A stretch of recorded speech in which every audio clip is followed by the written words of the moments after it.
միսը անփոխարինելի սնունդ է եւ ես քանի որ որպես այդպեսին մարդկային էվոլյուցիայի կողմնակից եմ, ես գիտեմ, հասկանում եմ, որ միս ուտելը առհասարակ մսակերությունը մարդու էվոլյուցիայի փուլում եղել է շատ կարեւոր եւ բեկումնային դեր։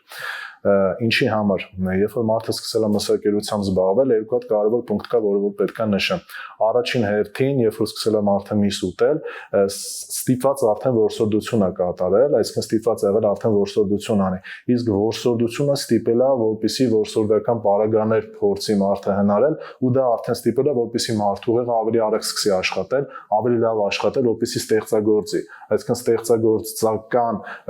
հնարավորությունները մարդը լավացրել է։ Եվ երկրորդը, մսակերությունը ինքը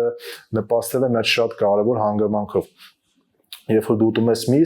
միսը յուրացվում է երկար, 3-ից 4 ժամ։ Այսինքն մեր նախնիները կերել են 1 անգամ սնունդ կամ 2 անգամ սնունդ, եւ դա լիովին բավականացրել է, որպեսզի ինքը իր մնացած ժամանակը լինի ազատ։ Այսինքն նվիրի ստեղծագործությանը, նվիրի արվեստին, նվիրի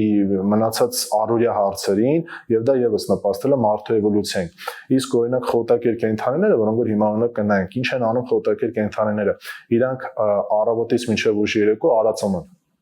Այսինքն իրանք զբաղվում են զուտ խոտակերությամբ, հետո արդեն անցնում են քնի ռեժիմի, այսինքն իրանք որպես այդպեսին ազատ ժամանակ չեն ունենում։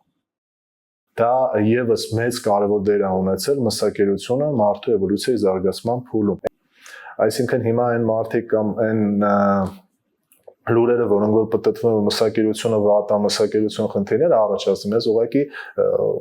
ծիծաղս հազիվ եմ զսպում։